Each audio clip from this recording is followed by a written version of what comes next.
and welcome to Quackalope, where we're going to give you a quick start guide for Lords of Vaala. Now, this is not meant to be a how-to video. We're not talking about every minute detail or exactly how to play the game. This is a quick start guide where if you watch this, you'll be the basic understanding of how to play the game and some of the core concepts to get you off the ground running. So if you've played this game before or if you have a basic idea of how it works, this will give you everything you need to start and play the game. Now, as you'll see here, I have set up the board for a playthrough. Now, if this particular scenario, I have a setup for a 3-player game where one of the game denizens will be a faceless player. Now, just so that you're aware, this is always 4 people on the board unless you have the 6-player expansion. So no matter how many people you have playing, you will always have 4 characters on the board at minimum. And any players who are not controlled by an actual person, a human character, then you will be considered a faceless player. So in this particular scenario, we've got 3 players here being human-controlled characters and 1 being faceless or an AI setup in this particular area. Now, key to Dragonbond is going to be that you have generals and you have dragons. So we're going to talk about how each one plays, and we'll go over the basics of their skills so that you'll have an understanding of how they work, and then we'll talk about the specifics of combat and how those particular things roll out, in addition to the bonding at the end of the game and your win conditions. Now, keep in mind this game is all about programming, so we're going to have a discussion on how to think forward with your programming. But the rules of the game, we're looking for 10 points. The first person to 10 power wins the game. Now, that could also be you bonded with another person. Again, we'll talk about bonding later, but the key is the game is over when someone has 10 power. And the game can also be over if for some reason you're forced to retreat and you have nowhere to retreat to, then you would basically die, and that can end the game as well. Relatively rare, haven't seen it happen yet in any of our gameplays, but it is a potential that could happen, so be aware that that's out there. Potentially the more AI players you have, the more likely that opportunity could be. Maybe. Again, we've never seen it happen, so we're going to go from there. First things first, let's talk about how generals work. The general characters are going to be the human-esque characters here on the board. When looking at our general board here, the focus that we're going to need to be looking at, this top area here is the area for power. Once you fill up all of these spots with the power tokens, you will then win the game. That gets you your 10 total power. You will need a card here at the top, which will be your actual character card, and then on the back is your Dragonbonded power. Now, you have 4 different actions that you can take through the cards that are going to be played here for your character. You'll see here all the cards, when you play them down, you'll have to do them in order. You don't have to do each individual action, but you do have to do those actions in order from top to bottom. They will be listed here on the bottom left-hand side of the card, and you will then go to the corresponding area here on your track to tell you what those actions mean. Key points being the sword crosses are going to be the assault action. That's going to allow you to choose any region here on this board, and you're going to move any number of Alarian units to adjacent regions. So you have to use a controlled area. Right now, Alaria is the only controlled area we have, but we'd be able to move any number. So you can have a total number of up to 6 different units on this board plus your general, and you could move those to any adjacent region, and the adjacent regions will be shown by this lighter green color here, showcasing that they are in fact different regions. The only thing you can't do from the very beginning if you do not have a city is cross water if you're a general. The only way generals can do that is if they have a city in their area, then they would be able to move across the water to that location. But the assault would be choose any number of people and move them to an adjacent region, as well as city regions connected by sea. Now, in this particular scenario, you could also, let's say you had a person here and a person here, and that there were no uncontrolled units in these areas, right? You could then say, hey, I'm going to attack this region, so you could bring this person in here as well as this person from over here and attack in that way in mass. So as long as the adjacent regions are controlled by you, you could then move them over in that particular scenario like we just talked about. Here we go. Okay, why is there not a cavalry unit there? There we go. Okay, now we're good. So, like we've discussed, there's your general regions. That's what assault means. Then you're going to do the combat action, which we'll go over here in a little bit. Then the next option here on our board is harvest. That's going to be if you're in an area where there's power available, you could then pick up that power, which is a great thing because then you place it on your board, the white side up, and then that now counts as an additional power in your area. Now, the key is you cannot collect power in regions containing a dragon if you're not bonded with that dragon, but you can spend an additional power to gain a denizen card, which are these 6 cards across the top, and if that lineup matches the region that you're in. So there are denizen cards here, which are the local denizens of the area, and if you happen to be in a corresponding homeland, you'll see here on the bottom of the card, it shows you the homeland, so it corresponds to the area that you're in. If that happens, you can spend a power in your reserves by flipping it over, and then you can take that denizen card and place it on your mat here to cover one of these areas, now upgrading your strength, and you'll get the benefit of this particular denizen as long as you have a corresponding unit of that type on the board. And this particular one would represent these swords, so your basic swordsman, and that would give you the additional benefit of that power in that in any areas that have the sword token on them. All right. The next thing you can do is deploy, and deploy allows you to place up to 2 units in your general's region, or you can move up to 4 units to an adjacent, uncontrolled, or friendly region.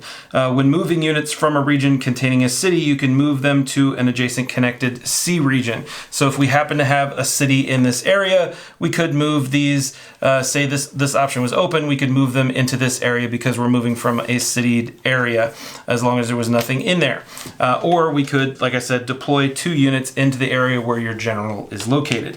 And then Vaala, you can actually take the Vaala action by either grabbing a Vaala card and adding it to your hand, or you could then technically play a Vaala card. And the way that Vaala cards work, if you look here on the board, you'll see that down in the bottom left-hand corner, it shows this number of Vaala tokens. That means you have to flip that amount of power over to be able to get to use this particular Vaala card and do the action that's listed on it. In this particular area, it says look at the top card of the event deck and then place it back on top. One of the things that generals are extremely good at, their Vaala cards usually relate to movement or to peeking at information and gaining stuff that you're getting here. Not always focusing on doing wrath and extra damage. It's many more times about strengthening your current position or potentially reaching out and doing a little bit of damage to somebody near you, but most of the time it's about thinking, gaining abilities in that direction. All right, so those are the basic actions of your general. Now let's look at what the basic actions of a dragon look like. So here is a dragon board.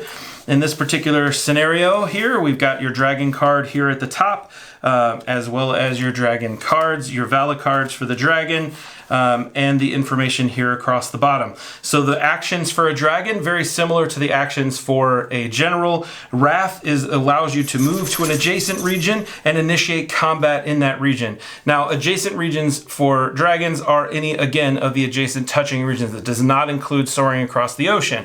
And then this would specifically be you're going to attack in that adjacent region. So you can initiate combat in that region, and we'll follow the combat rules, which I'll explain in a moment. Hoard is to collect power from your region. You can collect an additional power in your region if it's uncontrolled, or if it's controlled by your bonded general. So if you happen to go into an area that has 2 power listed, if it's not controlled by another general from a non-bonded general, then you can take both of those power right away. Even if it has these denizen swords here on the bottom, it's still considered uncontrolled for that specific scenario.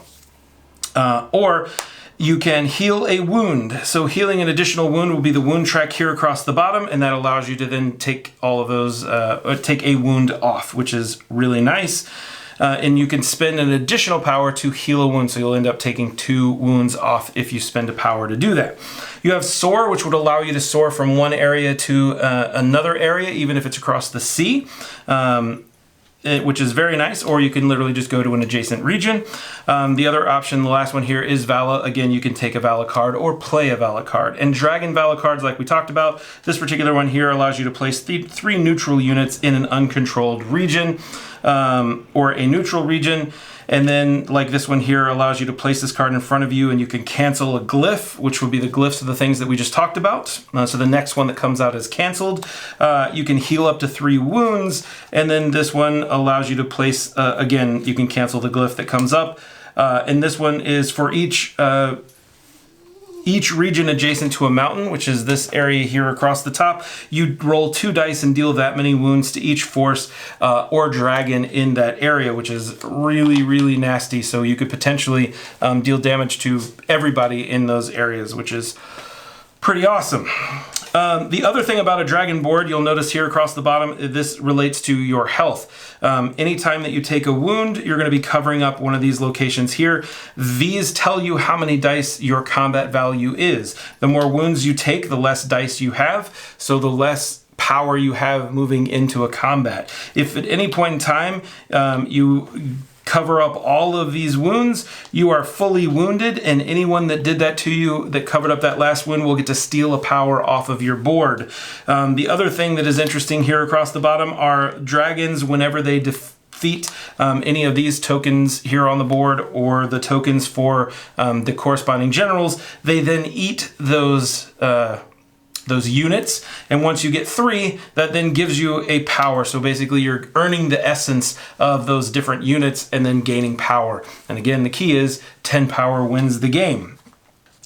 Now let's talk about combat. So the way combat works is, if you are a dragon, you'll have it listed here as to how many dice you'll get to roll. If you're fully healed as the blue dragon, you'll get to roll 4 dice. If you're fully healed as the red dragon, you'll get to roll 5 dice. Now, as a general, it's a little bit different. It corresponds with the amount of people that you have in play. So with a general, you'll get to have 1 per unit. So these 3 units here would be a total of 3 dice. You'll get to do 1 for your general, so it's a total of 4 dice just for the units. Now, because you have a balanced unit in that you have archers, cavalry, and swords, that will give you an additional dice, now making it a total of 4 dice in this area. Plus, because your general is considered in the region with that you're attacking in, you will gain an additional die for the general. So we're at a total of 4 for these, and then 2 for this, so a total of 6 dice in this region, which is a huge benefit. Now, if I were to have additional units in this area, say I were to have 1 more like this, that would give me a total of 7 dice, and it could be all the way up to the point where you have 6 of these units here plus your general. So if you're looking at it that way, that's 6 plus 2 for your general is 8, plus 1 for a balanced force is 9. That is a total of 9 dice that you could be rolling as a general. Huge amount of damage can come from that, which is really impressive. Now, if you're, again, like we said, the dragons are using the opposite way. Now, the way that combat actually works, the first player, the attacking player, is going to roll their dice. So they're going to roll their dice out. Now, the key is any of the open blood areas are going to be critical wounds, which happen right away. So the attacking player in this particular scenario would deal 1 immediate damage to anyone who is a defending location. Now, in this particular scenario, we've got the 1 critical dice and 2 wounds that will happen afterwards. So if we're attacking an area and there's only 1 person in that space, so in other words, if this general had moved all his people into this spot and there's only this 1 sword here, the combat would be over because he did 1 critical wound, so that would take this person off and there would be no retaliation. However, in this particular scenario, let's say that there's 2 people here, so this one would come off, and then he would at least get to roll 1 die, and any of his damage would go through automatically. So he would do 1 damage here to this force, and then of course the additional damage that the general did would kill that person there. But that's how the basic combat works. In a scenario where, let's say, we've got this particular combat is happening here as well, and let's say that Manifex was over here, and Magnifex is over in this area, and they're going to be rolling against each other. So the general is rolling a total again of 6 die. So we'll do these. There's 1 critical wound there, and then we're rolling for the additional 1. So in this particular scenario, only 1 critical die here. So that does 1 damage to Magnifex. And that means that he'll Magnifex will only be rolling 4 die instead of 5. There will be 2 additional damage that will go to Magnifex in a moment, but we're going to go ahead and roll Magnifex's die first. And Magnifex did amazing. So a total damage for Magnifex. Now it doesn't matter, criticals versus standard die, doesn't matter in the defender's dice roll. This is a total of 5 damage, which would force the general to retreat because it's more than the amount of available damage that can be taken. So his 3 units would come off the board. He would be damaged himself, and any power that the general had would then, you would take 1 power off the board of the general and give it to Magnifex because Magnifex did so much damage all at once. Now the additional 2 damage that the general had that was waiting to go through would go back to Magnifex, so don't keep that in mind. So now the next time Magnifex is getting ready to roll, it's going to do only 1 dice of damage. So it's extremely wounded at this point. But Magnifex did manage to defend the attack and received a point of power for that because it so massively damaged the general, and the general would be forced then to retreat to another area. That I think is key for combat, is just keeping in mind that the critical hits go through first and do take off either the forces available for generals or the health of dragons, so they can lower the amount of dice that they're able to defend with. Keep in mind also that if you are going you're attacking someone a general in a city, the first point of damage would go and burn the city down as opposed to hurting the general's force count for rolls. Also, if you're going across the mountains as a general, the first point that you deal in damage would be negated because they can basically see you coming. So your first point of damage is basically taken off there. If the attacker is a dragon flying across the mountain, there is no defender bonus there, so to speak. It only is an issue for generals because they literally have to walk over top of the mountains. Dragons are always surprising. Now, we've talked about the combat, we've talked about the actions. Now let's talk about how our actual cards are played. So the way that this programming situation works, which I think is actually quite interesting, is that you get one of these turmoil cards, the challenge cards, whatever. One of these story cards is going to go down first, and then the first player is going to get to place one of their cards down. And then in order, you're going to go all the way across, going to everybody, and they're all going to play one of their cards. Then the first player is going to have an opportunity again to place a card down, and it'll just keep going in this order until someone decides to pass. As soon as someone says pass, they then gain the first player token over here, and then that player is now first player. And this is very important if you're playing with faceless characters. Faceless characters will always put a card down no matter what. If they ever run out of cards for any reason, you just skip their turn. They never pass, and they're never considered to pass. You're just skipping over them if for some reason they ever run out of cards, which would be very hard for them to do, but I guess it is potentially possible. The first person who passes is now in control of where the point of focus is for any faceless characters. And the point of focus is going to be the area of power, the highest amount of power. And the first player person is the one who gets to decide ties. So they're, in a sense, controlling the focused area, and they'll be controlling any of the faceless players. So it is really, really awesome to be in control of that person, as you can just keep pushing them from one area to another, kind of making those, breaking those ties for focus, which at the very beginning of the game can be brutal. You can force the faceless players to basically go directly into areas that are beneficial to you, clear stuff out, or you can force them to play against the other players, which is pretty awesome. The next thing that happens is if for any reason you've passed and you already are the first player, you will then pass that token to someone else. You can never keep passing and always be the first player to pass and continue to be the first player at all times. So you must pass that token off to somebody else. Now, if at some point you've bonded with someone else, then you could, in theory, pass that token on to them. The way that setup is supposed to work for people sitting down at the table should always be in order a general, dragon, so that way you don't necessarily have a situation where you're going to have two generals sitting next to each other. You can never pass the token to a faceless player, so it can only be passed to a human player. All right, and then at the end, once we've said we've passed, we're going to put another story token on the top, and then you just flip this entire deck over, and then you resolve the cards as they show up here. So you'll do the story token first, do whatever it says, and then you'll just keep going down the line, resolving again the topmost action, then the bottom action, doing them in that order. Again, you do not have to do what they say, but you do have to resolve them in order. So in other words, you could say, oh, well, I don't wish to do this wrath action, or I don't wish to do the wrath action and attack anybody. I just want to take a Vaala card, and then you could move on to the next one and then do what that particular card says. And then you go all the way down until you've pulled the last one. And then when you resolve that final card, then you will then pass the cards back out to everybody else, and you begin another round of bidding.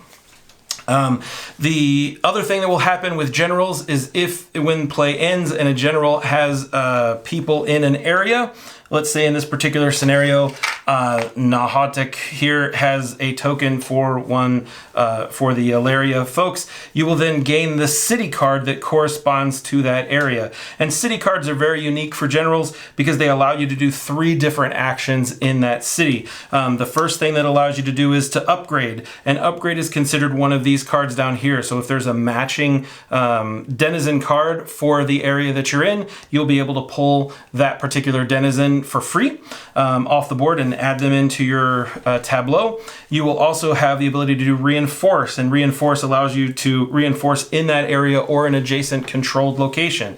So in this particular scenario, let's say I was here, then I would be able to reinforce here or in these adjacent locations if they were controlled in that area. Then the last thing is you will be allowed to fortify, in other words, build a city on that location. So I'd be able to put a city here. And again, with cities, that allows you to go across the water into an adjacent location. Don't forget, adjacent location could be all the way over here. So you're able to go from either side of the board very quickly and do a lot of movement. And I will say that in this game, movement is extremely important. The more you move, the better, especially for dragons. Okay, so that does that information there. Fantastic. Now, the very last thing that we're going to talk about is bonding. How does bonding work, you're asking? Do you have to agree to do the bond? No, in fact, you don't. That's what makes this game really entertaining.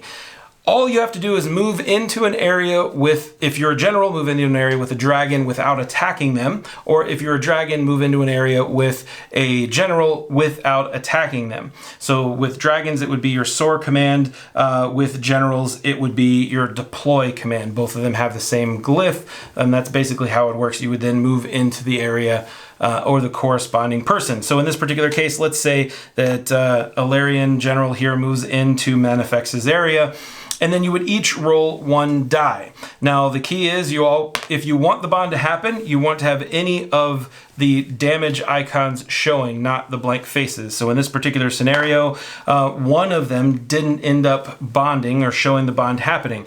Now the way that resolution happens is the general player, let's say that the general, the Ilarian here, was the one who rolled and didn't end up getting the bond.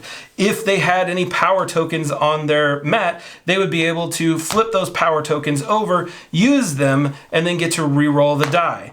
And in this particular scenario, there would now be a bonded pair. Now the dragon has first right of refusal, so if the dragon has a power token, they are welcome to flip the power token over and then re-roll their dice. And in this case, the bond would not have happened because the dragon said, nay, nay, nay, I do not wish to bond with you.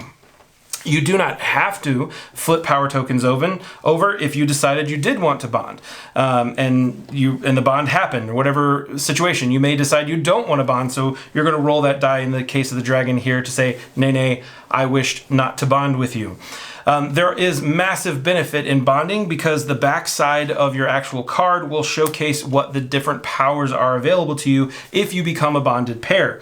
In this particular scenario, if anyone were to bond with the blue dragon here, the Fulgen dragon, you would get to heal a wound whenever you move into the same or adjacent region as your bonded general. So anytime the the Fulgen Dragon moved into an area with the bonded general, they would get to heal a wound, which is pretty awesome. The Alarian General, if they were to bond, there's 2 different ones available in the Kickstarter option. One would be that you would get to, what is it over here? Here's the other one, sorry. The one in the Kickstarter pot would be after you or your bonded dragon plays a Vaala card, you may activate your deploy ability or your soar ability. So that's huge. There's a massive advantage to be able to put additional units out or to move to different areas across the board. Or you would, for the purposes of movement, you and your bonded dragon may treat the regions on your board, your bonded dragon, as an adjacent to your general's region. So you can quickly move across the board. For instance, if your dragon was halfway across the board, did a soar action, you could then move to an adjacent area right next to them, which would be amazing. Manifex's abilities are different as well. I've got them set over there on the side, but because they were a faceless character in this particular scenario, Wild Dragon Bonded treat each hit rolled by Manifex as a critical hit, which is pretty awesome. And then the last one here for the Tavirians, if your bonded dragon has 2 or more wounds, it is in the same adjacent region as your general. That general gains +2 combat value. So it's really a big boon to have a wounded dragon if you're the Tavirians. The Tavaria, excuse me. The other option for Tavaria is pretty awesome. The dragon can actually just randomly eat your people. So if you move into an area and the general allows it, you can eat any number of units in that area, not including the general. So you can quickly get 3 right away and gain a power, or you could eat 6 and gain a power, which is pretty awesome. Because again, the maximum units you can have in an area are 6. All right, I think that is the basics for this game. You should have an absolutely wonderful time playing it. I hope you enjoy it. I certainly do. It's definitely one that is joining my permanent collection for sure. And as soon as the new things come out, there are extra beasts that are going to be showing up where they can spawn throughout the game, and you'll have the ability to defeat them and earn power tokens. I'm super excited to talk about those once they come out. And there should be a 6-player expansion coming out and some additional generals and dragons. I hope that you will enjoy this game as much as I do. Thank you for being here. Remember, whatever the case, whatever you do, don't forget to do the important thing. Get out and play some games. Thanks for being here.